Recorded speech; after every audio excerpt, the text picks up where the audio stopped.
Hello and welcome to the FMCC webinar, An American in Paris, a Guide to European Real Estate, presented by Mark Ellis and Olivier de Silva. Next slide, please. Everyone has been muted for audio quality. During the presentation, if you have any questions, please feel free to type them into the question or chat box, and we will go over them at the end during the Q&A portion. Next slide. I do want to make everyone aware that the FMCC provides many services to the FM community, such as Ask the Expert, Find a Consultant, Locate a Speaker, and online educational resources. You may find this at their website, fmcc.ifma.org. Next slide, please. We would also like to take the time to thank our sponsors. And next slide, please. I do want to let everyone know that when you do exit the webinar, there will be a survey. We do encourage you to take the survey. The board does eagerly look at those results. And a PDF of the PowerPoint will be distributed to everyone who has registered for the webinar today. Next slide. Okay, I'm going to have Marcus Gruhl speak to us now. Marcus, are you there?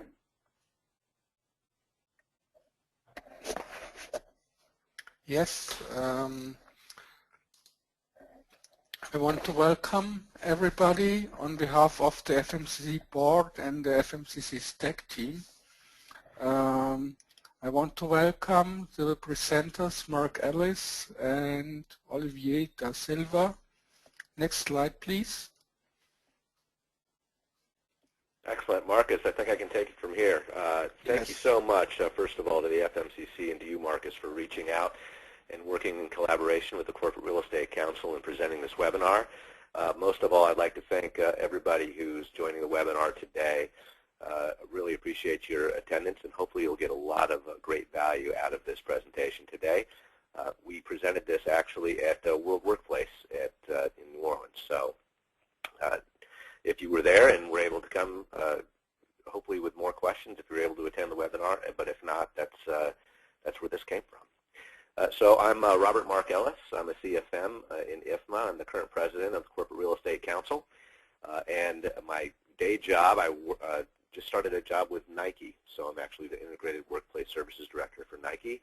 I have a lot of experience around the world as an American. That's where the title comes from, An American in Paris. I've learned a lot in doing business in Europe and other locales around the world. And hopefully you can learn a little bit from my mistakes and experiences in this webinar.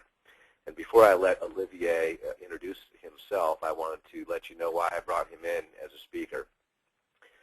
As many of you know, if you do business not only in the States but elsewhere in the world, it's all about the agent that you get, not necessarily the agency you work with that is the main cog in your success or failure in any transaction. And I can honestly say around the world that I've done business, Olivier is by far the best agent I've worked with. So I worked with him when he was with another broker previously in the France market, and he's just very excellent at educating his clients, making sure they understand the business. He really works to educate those he works with so they can do better in their future transactions, not only the ones that he's working on, but where they might be working on elsewhere in Europe. So that's why I brought him in, and hopefully you can provide a lot of additional insight from a European perspective on how Americans can do better business in Europe. So Olivier, I'll let you talk a little bit about yourself and what you're currently doing. Well, first of all, thank you very much, Mark, for your invitation and for all your kind words. It's very much appreciated. So I've been working with Mark while I was part of JLL, where I've been working across Europe for the last 7 years. I've been working in London, based in London for the last years. I recently relocated with CBRE back in France, where I'm working from France across the rest of EMEA. It's Europe, but also Middle East and Africa. So being able to work in quite of these very exciting markets, where obviously, I guess unlike the US, every single country is different, and even within the same country, you've got difference between markets. So I will be very happy to share some of my knowledge if I can. Excellent. Thank you, Olivier. Appreciate that. So first of all, stereotypical perspective. So a lot of times, and I experience this, you know, Americans go to a place like here you can see Amsterdam, and you show up, and you might, in America, you have a lot of different locales, but they look a lot the same, right? You might have a cubicle farm, you have your way of doing things, everybody drives a car into work, it's very normal, and then you get to a place like Amsterdam, and you're looking at these buildings going, how am I going to fit cubicles in this building? And you know, what's with everybody on bikes? I keep getting run over walking in the city. Where are all the cars? You know, where's the normal food? I can't find McDonald's or Pizza Hut. You know, how am I going to build an environment for employees that they're going to enjoy? And so although it's a stereotypical view, it is very confusing sometimes when you go to a new market trying to fit what you know in America as the way to work, and try to fit that into a new locale, a new real estate footprint, and really try to attract and retain the best talent in that particular region, not in particular what you might do for Americans. So it can be very shocking and eye-opening when you first try to start doing business in Europe. And then the European view of Americans looking at their sites is, oh my God, here comes the American. He's going to plant his flag. He's going to want to do things his way. You can often really get off on the wrong foot if you're not cognizant of some of the factors for a locale as you walk in. So yeah, beware of that view. I can definitely confirm that view.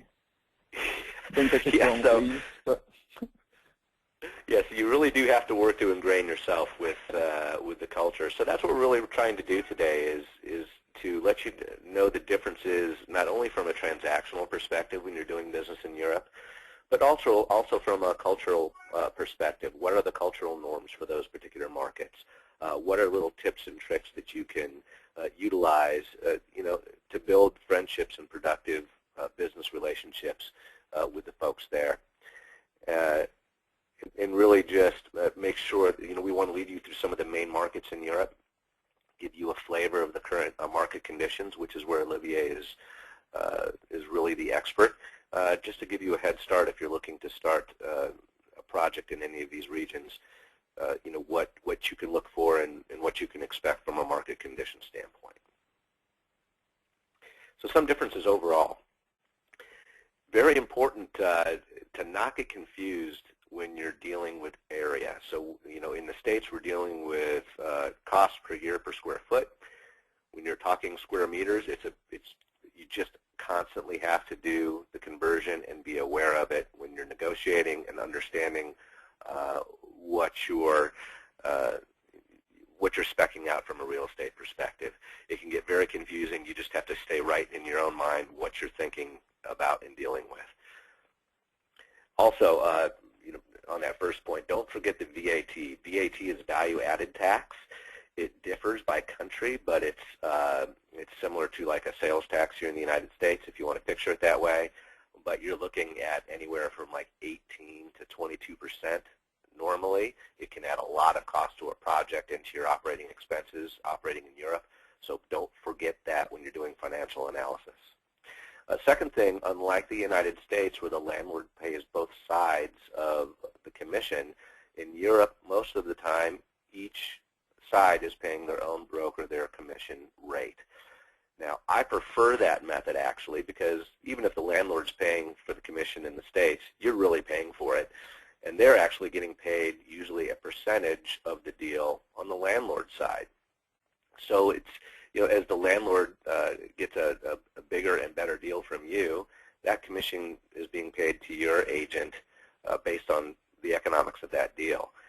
And it's hard to get the incentive on the right side to get you the best deal. Where in Europe, you're crafting a commission agreement and you can craft it to where it's very incented and can be based on the savings that they're able to attain in the negotiation. So don't be afraid to be creative and build an agreement that ensures that the agent is working on your side and getting you the best deal. But be cognizant that, yes, you will directly be paying your broker in most cases. European layouts rarely involve a cubicle farm environment that you see in the States. this is becoming less and less of a problem because Americans are subscribing more and more to the open office environment. But be cognizant in Europe that a lot of times it's law and health code violation if you don't subscribe to right-to-light initiatives. And for those who haven't heard right-to-light, just shorthand for from every workstation permanently that somebody sits in, you really have to be able to see outside. You can't put somebody in the office with no windows or have cubicles being blocked from being able to see outside. So a lot of times you'll see different layouts in Europe than you would normally see in the United States, and you have to be cognizant of how much space you will need to accommodate a space plan design that would allow for this right-to-light principle to be a requirement. So a lot of times you'll see amenities and closed offices on the interior, and you'll see most of the cubicles and workstations along the windows in a European office environment. But just be aware that you will be working in a different way in Europe for those European workers. European lease negotiations usually do not focus on face rate. In the United States, it's usually the tripod of the rate you're paying, the tenant improvements that you're getting, and free rent.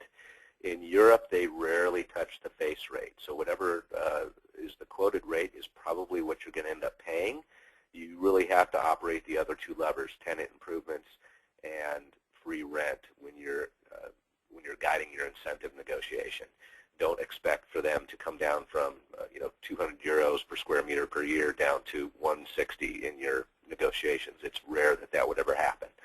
So just pull the other two levers to get your maximum incentive benefit. And as Olivier mentioned, there are not only differences in each country, but also within each country for how you negotiate and what the market conditions might look like. I found this most relevant in France. So I had an office in Paris, I had an office in Lyon, and then I had an office in Mulhouse. And Mulhouse office is on the far east side of the country, and it was a very different experience than you would do in Paris. Overall, you really just have to work with and find the right local broker that can educate you on the conditions, educate you on what workers in that particular region are looking for in an office environment, so you can make sure that you're not Americanizing the environment and driving away the best talent, because that's just not the way they want to work. That would be the best advice I could give you.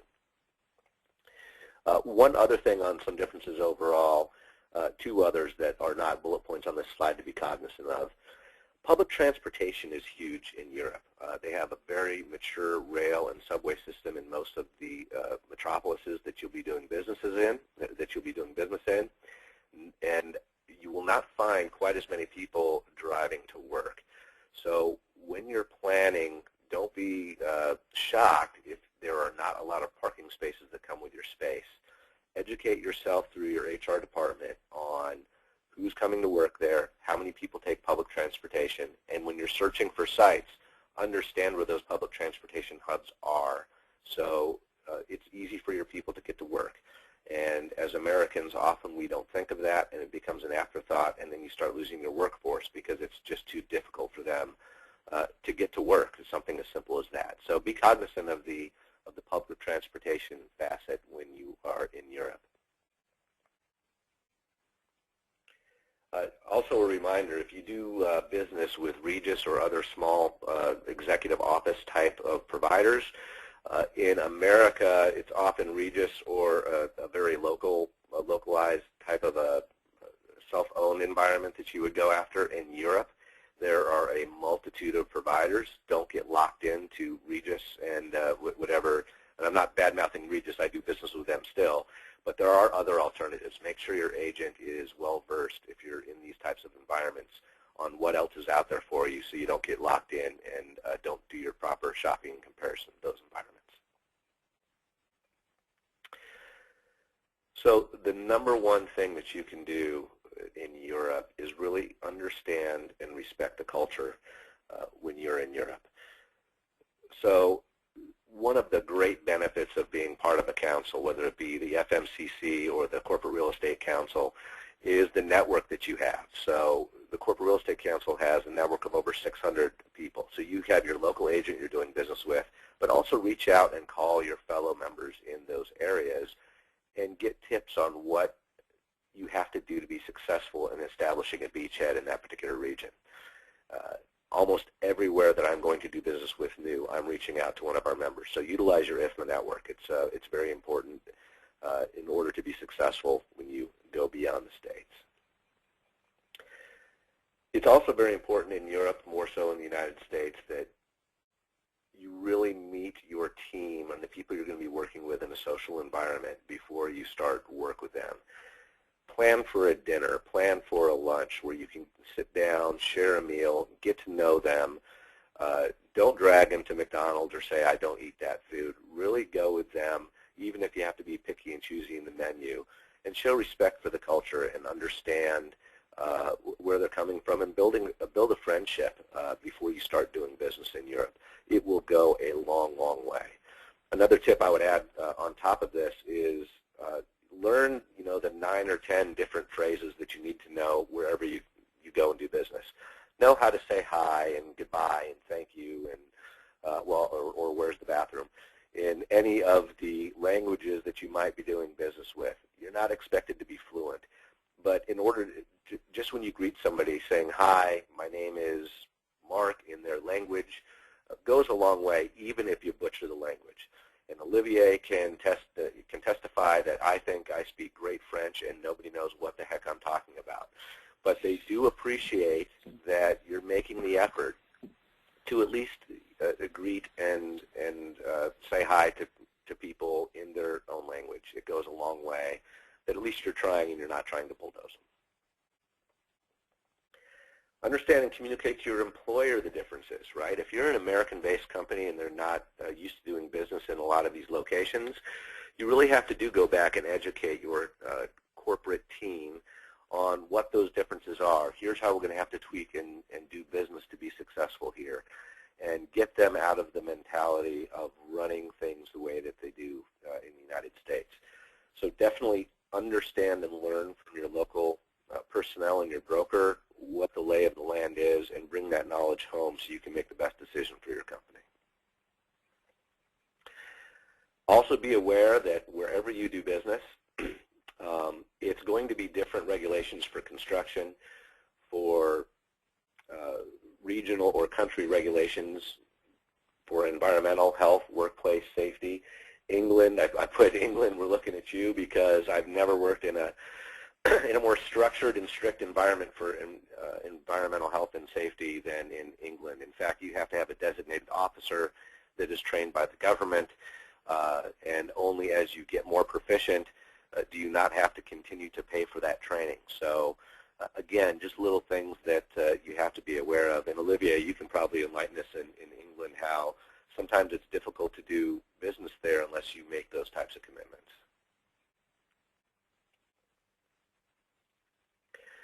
And embracing your differences, and look to bring those successful concepts to bear in the States.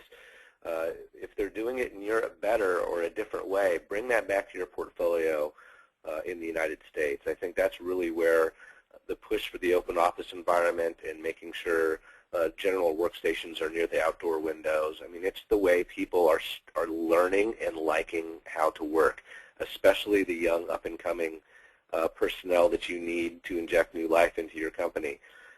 You really have to be attractive to them, and that's the way they like to work. Mobility and an office environment, with mobility, you want to build an office environment that actually people want to come to and collaborate with their coworkers. If it's not an exciting and invigorating environment, people will not come, and you'll lose that team concept, which is why, Google and Yahoo and those types of companies that were so keen on getting people mobile and being able to work from home and the flexibility, some of them lost their identity as a corporation and as a team because nobody was coming in and working with each other. So don't be afraid to introduce successful concepts even back here in your domestic environments.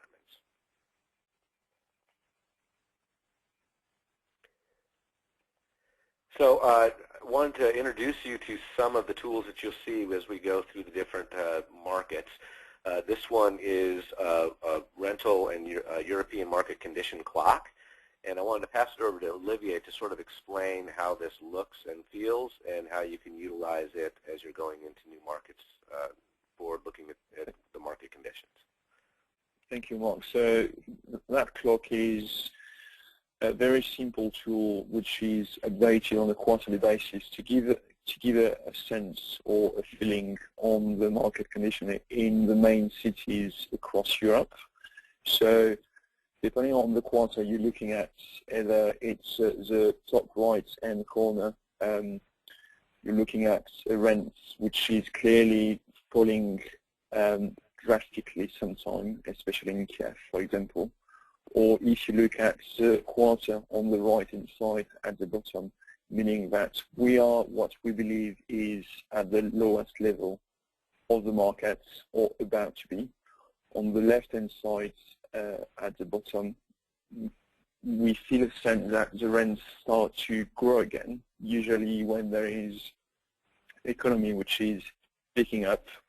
And then on the top left end, you will find cities where we believe the rent is reaching their maximum and will soon be at the top before they will start to fall again.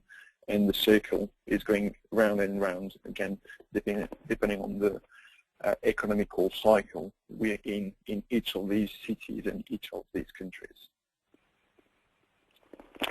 Excellent. And to add on to that, I threw a red line on here just as a general guide as to what you want to be looking for in this clock and what you want to be discussing with your local broker when it comes to determining what type of an agreement you want to enter into. So basically on the right-hand side and towards the bottom is where you would want to look at a long-term extension. Either lock in savings because the rents have bottomed out. You want to recognize those long-term.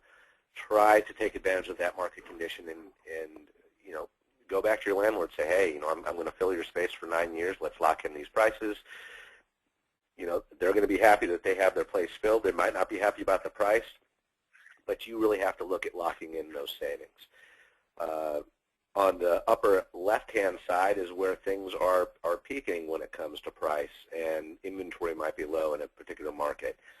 That's where you're going to want to go a little bit shorter term, or make sure that you have a rental, an agreement break in the contract where you can reset your terms if the market has started to go to the right-hand side of the clock. You don't want to lock yourself in long-term if you don't have to. If you think between you and your broker that the conditions might change and be more in your favor. So be cognizant of where you're at in the clock and what you want to do as you're walking into a market and the kind of agreement that you want to craft.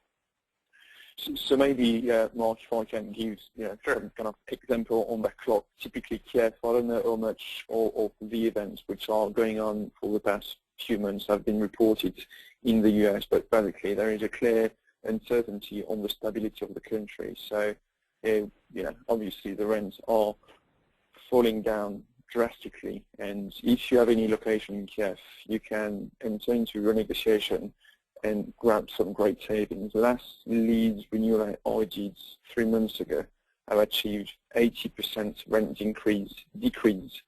So there is big savings to be made in Kiev if you are located in.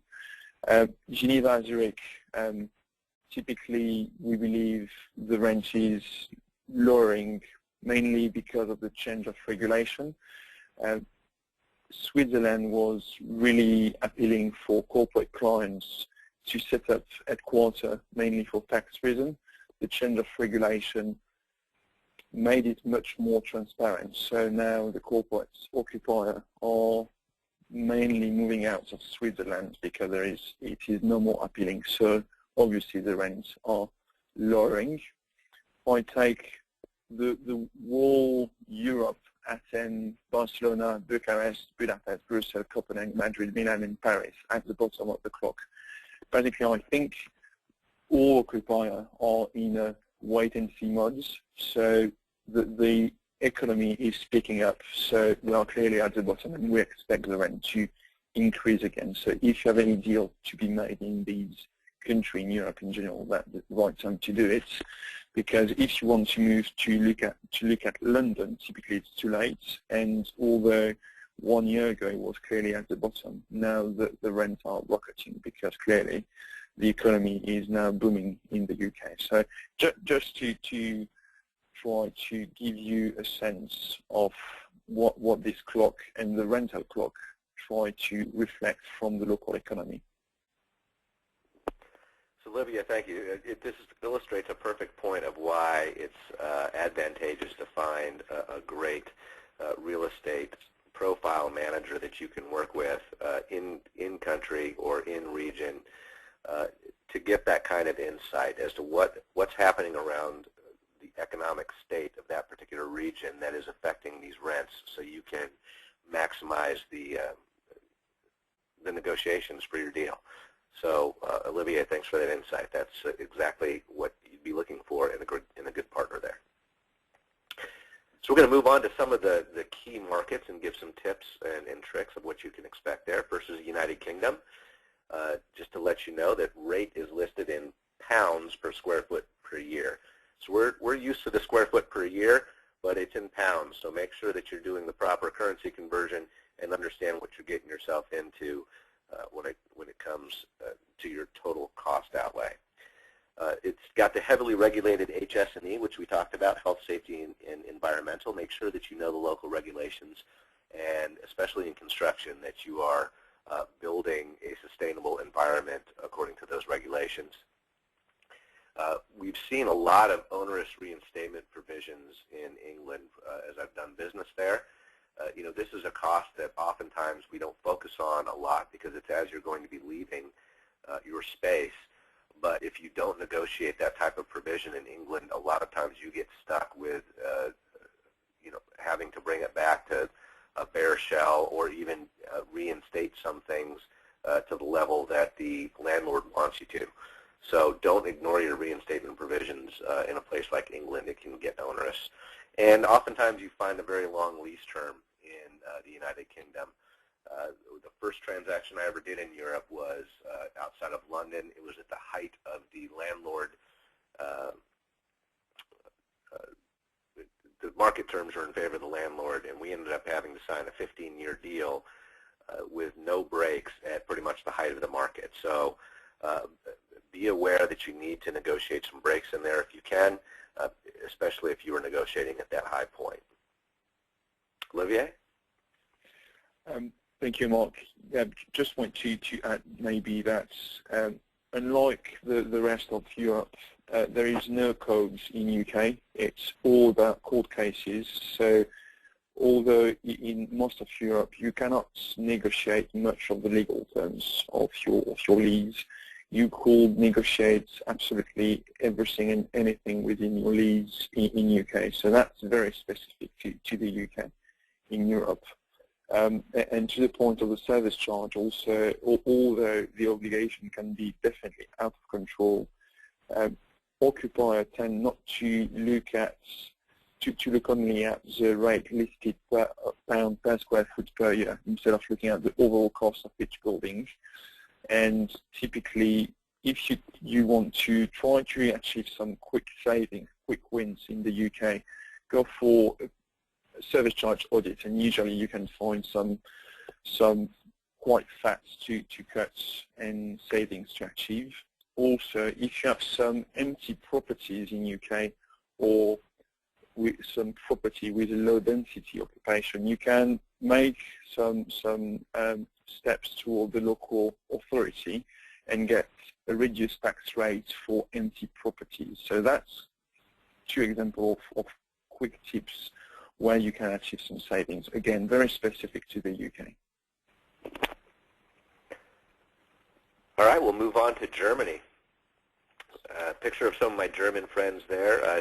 I found it a very friendly and upfront place to do business. Their rates are usually listed in euros per square meter per month. So if you think you're looking at that face rate and you're getting a great deal, it looks so cheap there, it's because it's being quoted by month, not by year. So again, be very cognizant of what you're looking at when you're searching the market. Unlike most of Europe, this is more the American model where most of the time the landlord is paying both sides of the commission. So again, it's a little bit more difficult to to make sure that they're incented, but you can work through that commission agreement and try to incent your agent to get you the best deal. Most leases do not have auto renewal in Germany. Usually at the end of a term, most anywhere else, you have a rollover or an auto renew provision. A lot of times you don't see that in Germany. So if you have not renegotiated and have kept your eyes on the dates of your termination, they expect you to be gone at the end of your lease. And many times they're waiting for you to approach them. And it would not be surprising if 2 months before your lease is about to end that they already have somebody lined up for your property, and then they will not talk to you because they have somebody lined up. They expect you to be out. So just be very cognizant of your dates in Germany, and that was in Berlin where I had encountered some of that. So be careful there. Olivier, your insights? Just maybe wanted to add that clearly Germany is the main country in Europe which kind of drive the whole economy, the EU actually is taking aside the UK. So currently the economic in Germany is not as good as expected, so the range is at the bottom. We expect it to maybe reach a top very soon and potentially to fall again. So basically when our feeling in Europe is when Germany starts sneezing, the rest of the EU will be coughing. So watch out for that country. No, I think it's a great point that Germany is usually that leading indicator and can help people understand what the market conditions will be like everywhere because they're following Germany being one of the most stable economies in Europe. So a great point. Moving on to France, I'm not going to speak a lot here because this is Olivier's home base, so I'll definitely let him enlighten you. But I've had some great success in France. I found the brokerage environment to be easy to work with, and the landlords are usually pretty reasonable there. Rates are listed in euros per square meter per year, not per month like Germany. So I had some sticker shock when I went there. Until I understood what they were, what was actually going into that rate. A couple things that you really need to be mindful of is the August summer vacation month. France is not the only place with this. Definitely understand when the European vacation months are. So basically everybody takes off during August and goes to the beach or their summer home or wherever they want to go. You will not get anything done during that month. It's just the way, it's just the culture in Europe and especially in France that I had a project that I was envisioning a 4-month construction window, and it quickly became 5 months, and I had some people not happy with me not meeting the timeline because I was not educated on August was going to be a dead month. So just be very aware of that. The other thing in France and along with some other countries in Europe is they have workers' councils. You can think of this as almost like a union to where the employees in your workspace in that country belong to a workers' council, and they can collectively bargain, if you will, the conditions for what their work environment will be. The workers' council has to approve what you're doing as far as where your office is going to be, how you're going to lay out the space. You have to work in conjunction with them or you won't be able to establish your environment. So understand your local workforce, how the Workers' Council is working there, what is important to them so you can actually get business done, but a little bit different than what you would find in the States. The length of the lease is usually, they call it a 369 lease. You find this in other places in Europe as well. It's basically a 9-year lease that you're signing, but with break points at 3 and 6 years. I found it to be a very easy lease structure to work with. Having the ability to give notice and break at 3 and 6 years can often work in your advantage if you keep on top of your profile. And it's not unnormal for you to go ahead and break at 3 years. The landlords aren't mad. They understand how this works. But I had worked with Olivier to break almost every lease every 3 years and renegotiate to market conditions unless the lease was considerably in our favor. This does not give the landlord the opportunity to break. They're stuck with the 9-year lease term but you have the opportunity to break at these 3-year increments if you so wish. But I'm going to turn this back over to Olivier. And Olivier, if you could talk about this last point. This was a huge education item for me about the liability bringing your building to code at the client's cost, even though it's the landlord's building. If you could start off with that and then give us your tips. Yeah, sure. So as you kind of explained, the lease structure in France are mostly tenant-friendly, but basically under French codes, and they consider that when you occupy the building, if you occupy a wall building, then it's your responsibility to make sure that the building itself is code compliant. So although when the building was delivered, the landlord had the obligation to make sure that the building is code compliant, once you start using it, then it's your turn to take over the building and making sure that your employees will not have any issue with the building. So, yeah, generally speaking, in France, occupiers are well protected. As you explained, Mark, the 369 structure leases will help you to secure your occupancy and even beyond the 9 years, because when a lease runs out in France, the landlord cannot kick you out. So the lease also renew and roll out, as you explained earlier, Mark.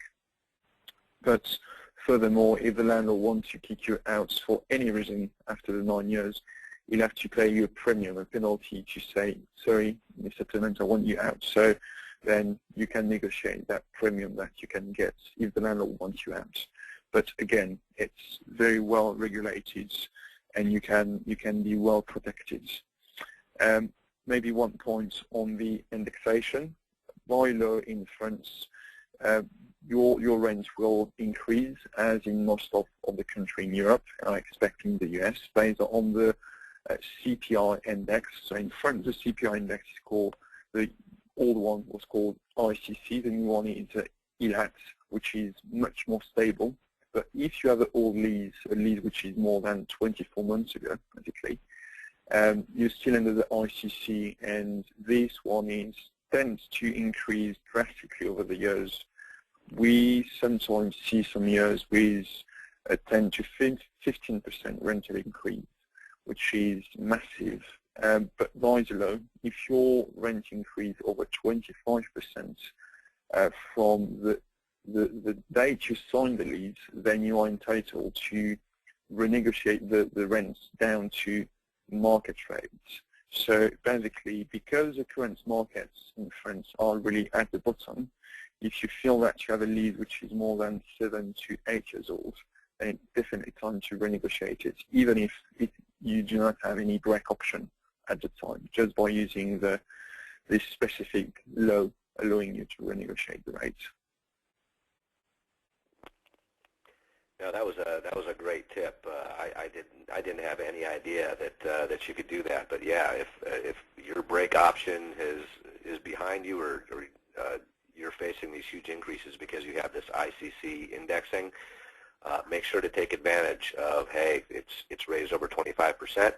I can go in and break and renegotiate. So don't make sure to keep a watch on your profile.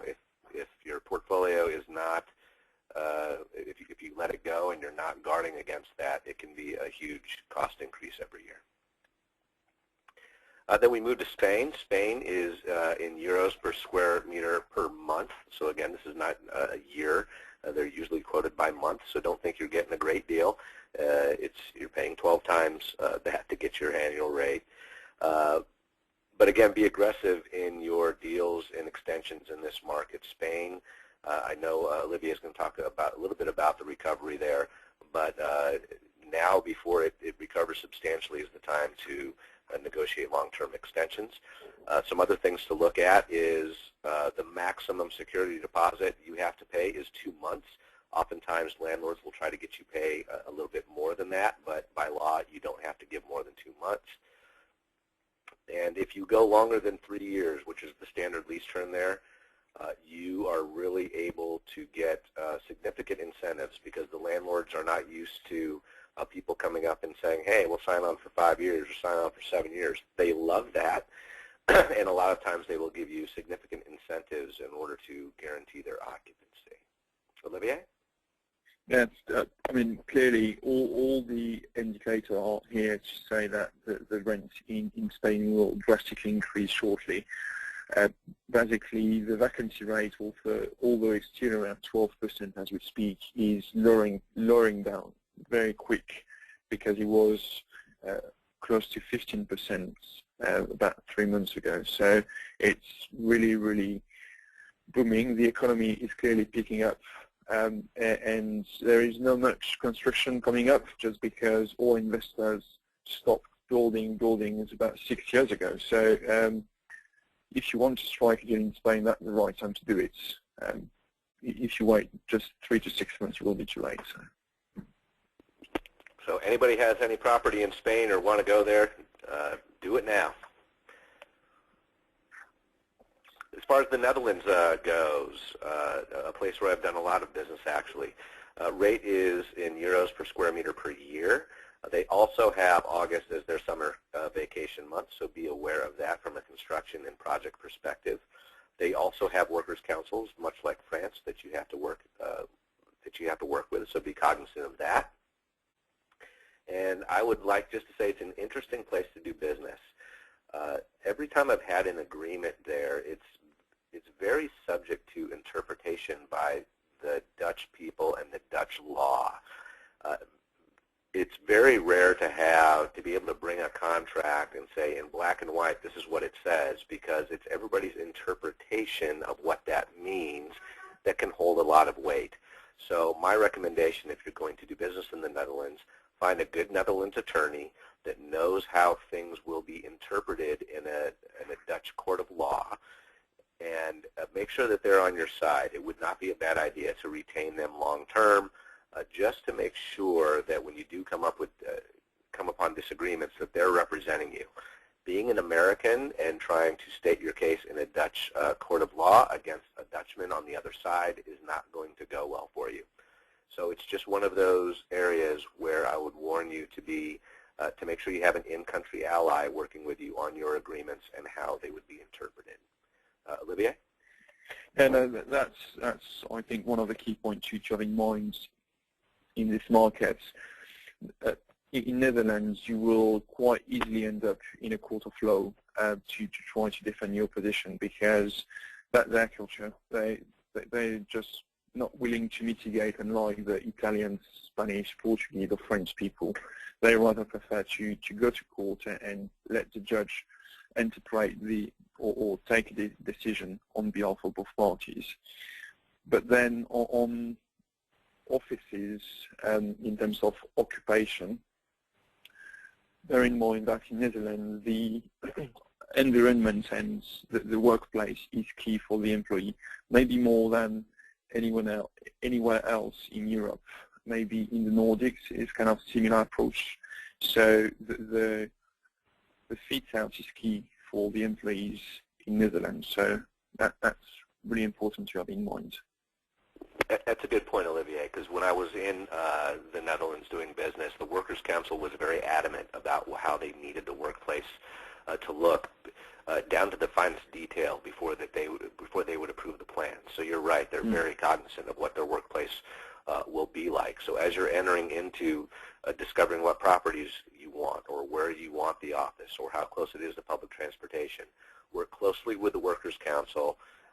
Don't spring on them a fully baked plan and not expect them to come back and rip it apart. You're better off working with them through the process to make sure you have something that would meet their approval. It's a good point, Olivier. Belgium. So Belgium is a cross between France and the Netherlands. So you'll find the same vacation month, you'll find the same workers' councils, and again, a very interesting place to do business. There are certainly when you're talking about Brussels, which is where a lot of your companies will be doing business, establishing international headquarters there, for example, it's one of the prime places to do that for the tax incentives. Brussels is really a split city. You do have to know the history of the Flanders. Flanders is the Dutch in the north towards the Dutch border. They call them the Flanders region. The Flemish is who they call the people. And then the French are more on the south and east side of the city. And it's almost like two different countries when you're doing business. So if you're up by the airport in the Dutch district, the Flanders district, you will have more modern buildings, a better tax structure. It's the place that newer, more modern, especially technology type of companies want to place their offices. But when I did business there, we had a large French contingent that was going to be working in the workspace, and they flat out said, we will all quit if you build your office in the Dutch area. So even though we could have gotten a better rate, a better building, a better tax structure, much better cost, and much better amenities in the Flanders, in the Netherlands type of area of Brussels, we actually were forced to get a building in the French side so we didn't lose our workforce. Again, it's understanding the needs of the people that are going to be working in the building and not making a rash decision and getting locked into something that really blows up the reason why you were there in the first place. In fact, the building that we got, you could see across the street the street sign that said that you were entering into the Dutch region. And the French people were fine driving that far. They just refused to work in the Flanders region. So just something to be aware of. Know your history when you're in Brussels especially. And Olivier, any other insights there? Well, so clearly the tension between the French and Dutch people are real in Belgium, and you can really feel it. So I won't go back on the full history, but it's really to have in mind. Also, have in mind that the Belgium is well located in Europe and well connected as well. It's where the head of the EU is sitting. So you have all the EU administration and institutions which are based in Belgium, most especially in Brussels. So it's clearly the place to be for the HQ of most of the US-based company. And this is, as you said, Mark, mostly due to tax incentive, which is given by the Belgian government. We also, just for the story, for the last 18 months, there was no government in Belgium, so that created lots of trouble in country. Absolutely. Russia. So in Russia, this is more like the wild, wild west. I could go on with some stories. I want to be cognizant of the time of the webinar. But be very aware to do business with more established companies. Trying to do business with some local companies can get you into a little bit of trouble. So make sure you're working with somebody reputable. Work through an agent. Don't do it on your own. Make sure that you have a Russian lawyer without landlord affiliation working your side of the deal. A lot of times they will work both sides of the deal, and that will not work in your favor. And try to work through your Russian counterparts when you're doing business in Russia. Russians are much more well respected when you're trying to negotiate a deal. Trying to be an American sitting at the table across from a Russian and trying to get a good deal is not going to work for you. So definitely work with your in-country resources. So like it says, they're very proud people. Make sure you have a Russian entity established that they're doing business with and a Russian colleague to back you up when you're dealing in Russia. Olivier? Yeah, it's something to have in mind in Russia. So you most likely pay if you're based there, you pay your rent in USD, which is usually the case under a Russian lease contract, but your business is cashing in rubles. So the rubles is currently really scrambling down. So mechanically, your rent is rocketing up.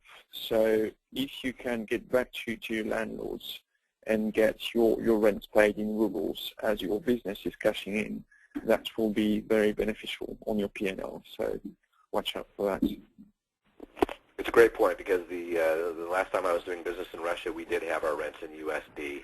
And if that office for my old company still survives, I'm sure they're, with the weakness of the ruble, that their rents have shot up remarkably. So it's a great point to make sure that you're doing business in the local currency to avoid that issue.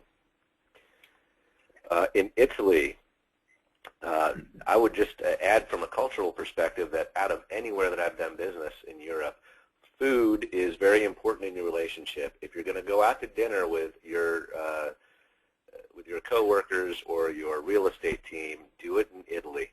It will ease the way that your transaction goes considerably. Be patient and take your time in Italy. Things tend to take a lot longer. They're a little bit more relaxed. Don't go in there with a plan to negotiate and do construction and open an office in 4 months, because it won't work. One other item from a cultural perspective, I hate to say it, but they do have a higher respect for men doing business than women in Italy. Just be cognizant of it. It doesn't mean it's right, but it's good for you to know the background that oftentimes a man will get a better deal than working with a woman, just the way it is. Olivier, any other insights in Italy as far as that market goes? Just maybe one quick info on the market. Really, the market is at the bottom, and unfortunately, we do not see any sign of recovery just yet, unlike Spain. So I wouldn't say you still have time to make deal in Italy, but yeah, it's clearly at the bottom, and it will probably be for the next 6 to 12 months. So. All right, so Spain first, Italy second. Yeah. And Poland and Czech Republic, we sort of lump these together because they have very similar outlooks and very similar reasons to do business there. I learned a lot from Olivier that lots of American companies are moving their financial and accounting operations over there because they have a very well-educated workforce, multilingual. You don't pay a lot of wages. More and more companies are starting to do that finance accounting type of business there, especially if they have a large European footprint. A lot of times they'll put those financial operations in Poland and Czech Republic. Maybe you can expound on that a little bit, Olivier. Well, yeah, here in Europe we call Poland and Czech Republic the back office of Europe, where you put all the accounting team, quite cheap force, highly capable, highly educated, very they do respect the rules, and they really play by the book. So it's really easy to do business in these countries, and people are very easy to get along now. On the market side, because the multinational company low down their business since 2008, obviously the market is bottoming down, but we expect it to be back on track in the next couple of years or so. Rent are still lowering. Lots of building have been built with no much take up making over the buildings. So. Again, it's a great point to try to educate, your C-suite in America that, hey, if they're considering establishing those types of operations in Europe, that this would be a great place to go, and you can be seen as as somebody to go to for that type of information. So these are types of things that I wouldn't know unless I had an ally in Olivier in Europe. So again, make sure that you have that great relationship with your brokerage firm and that you're getting this type of information that can be very helpful for your business. So some final tips. Again, expect it to take a little bit more time when you transact in Europe than you do in America. There are a variety of regulations, both from a country perspective and also from a local or regional perspective, that you have to be cognizant of, play by those rules, but they can significantly impact your schedule and amount of paperwork involved. So make sure you understand that going in. Understand the rights of the Workers' Council and make sure to work with them along the process, not just hand something over to them at the end and expect them to swallow it. It'll cause you a lot of pain. We talked about the summer month construction blackout periods. Make sure you know your holiday schedules in a particular country. So in Europe, another thing that I see a lot are, they call them bankers' holidays. To me, they seem very random and scattered. Every time I tried to have a meeting, there was another bank holiday. So just understand that the schedules are a little bit different in Europe than you might expect in the United States. And we've talked a lot about working with a local broker for best results. Just a couple of other things. As Olivier mentioned in Russia, it's always best to try to do business and negotiate payment in local currency. If your landlord is looking to have you pay in US dollars, it's because it's a very stable currency, but you can end up in a situation like Russia where the sanctions that Europe and America have put on them have pressured the ruble down and is causing your rent to artificially go up if you're paying in US dollars. And one other thing that I can add as a tip, before you go to any of these countries, do yourself a favor and invest the $15 or $20. Go to the bookstore or download your ebook for that particular country. So find a travel book that mentions business and cultural way to do business in that country. Even though it's not in Europe, I'll give you an example. In China, it's very customary, and you can be considered rude if you don't hand over your business card with the print facing the person you're giving it to and with two hands. You would never know that without researching it first. But in order to avoid just a bad first impression, know the culture that you're going to be doing business with, and just those little things you can do, speaking in that foreign language, just a few words, giving the business card with two hands, all those little things can add up to a lot in making sure you're not viewed as the American coming over the wall to conquer Europe or wherever else you're going. Any other final tips, Olivier? No, I think you well summarized all the tips there. Nothing to add, thank you. So Josh, going to hand it over to you. Yes. If you do have any questions, everyone, please type them into the chat box. We do have a question. Give me 1 second. They're asking, how long of a project timeline would you allocate for sourcing, negotiating, and building an office in certain regions such as Berlin or the UK? So from, setting up the wall requirement pack, then researching a building matching the requirement pack, and building it up, including all the administrative requirement, right? Is that right? Yeah. Mm-hmm. Okay. So it will very much depend, unfortunately, on the exact location, because the regulation in Berlin and in the UK are quite different to get all the administrative set up. But you should allow something like 2 to 3 months to set up your requirement pack and find the right location. So either a green land or a building. And then you will need 6 to 12 months, depending on the type of building and the size of it, to get all the administrative authorization to be able to start building it. So once you've got the authorization, again, depending on the size and type of building, the construction can be from 6 months to 24 months. And Olivier, that's on an owned building. If it was a leased building, a pre-built building that you're coming into, I still think that your 3-month requirement pack on the front for determining the location and doing your proper search and finding it. What is the typical build-out timeline in a European location? You mean the authorization are all set up already? It's kind of pre-designed building with small tweaks to be on it? In a lease situation. Okay, well, usually they take 12 months to build a usual office building in Europe. That's kind of the norm.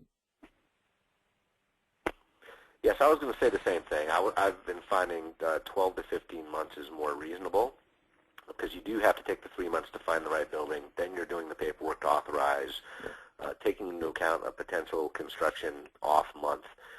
I would say that 15 months is pretty tight, and if you're doing your own construction, the timeline would be a lot longer. Especially if it's an industrial plant or a large warehouse. The authorization to be able to build this kind of building are much longer. Okay, when searching out a fit-out company within any of the listed regions, have you found a specific strategy for final selection that works best? So is that a general contractor company to do the fit outs? Yes. Okay. Well, there is. So in Europe, the best way to find a fit out company is to go through the RICS, which is the Royal Institute of Chartered Surveyor, which kind of lists the key companies able to prove the track record in terms of fit outs. But then you have all the main real estate provider, such as GL, CBRE, or you name it, able to provide the fit-out service, such as a general contractor, or that's for the fit-outs through a general contractor. Then you can go through the normal UK routes of project manager. Again, you will find easily a project management company, large or small. By just giving a quick call to your local broker, I'm sure they will know plenty of local PMs to recommend you, and you can turn them to get the best. Yeah, I think the RICS is a great source for vetting out and making sure that you have a reputable company helping you. But from my perspective, be cognizant that yes, you should use your broker to get some leads, but I've always found it better to also contact your network, your IFMA network in that country, see who they've used and who they might have that might have a local flavor that does better. So I've used both.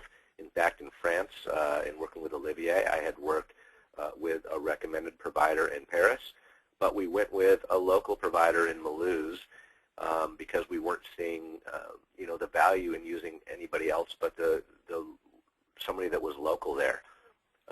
They had done work in competing buildings. We were able to go out and see the work. I think a lot of it is going out and seeing the work, and a lot of it depends on how much time you have to devote to it. If you're going to be traveling to Europe and can meet these people in person and see some of the designs, talk to them about timelines, great. If you don't have the organization to do that, Olivier is right. You probably do have to go through your broker and let them guide the process a little bit more. You're probably going to pay more for it, but at least you're working with a team that's worked together before, and it can make things go a little smoother. Just be prepared to pay a little bit more. If you have time to shop, yeah, go through your sources and find out different people locally that at least you can have bid against who's recommended by your broker. That's what I would say. I've done it both ways. No, you're perfectly right. And maybe to add on that, if you already have a site in the location you're looking to work, to do some fit outs, you can usually ask the local manager. I'm sure that they can reach out to the local FM company who is taking care of the building. Will be more than happy to take care of the fit outs for a very cheap cost, and they will be well grounded about the building you occupy. That will be cheap and quick usually. And one other point before I leave the subject, oftentimes it's good to talk to the landlord who they have worked with as well, because if they've already had that relationship, it can go much smoother in getting plans approved, and that they understand the landlord, as long as they're priced correctly. A lot of times you can get ahead of the game by doing that. Okay, one last question before we try to wrap this up because we are over time. It says, are workers' councils in Germany as strong as France? And in any country, can workers' councils really derail plans or just extend time to resolve?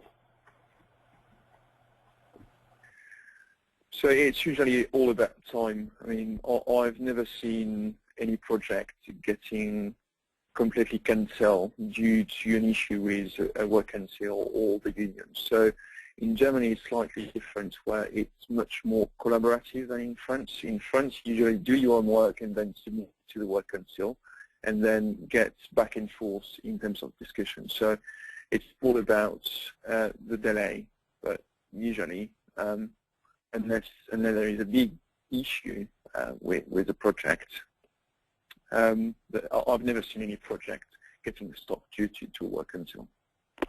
I would agree. I've never experienced a total derailment of a project. It's just trying to work with them as you're planning is just going to ease things. But oftentimes, yeah, you do present something and then it's a back and forth, but it's a timeline issue more than anything, because you do need their approval to move forward. Okay, great. Next slide, please.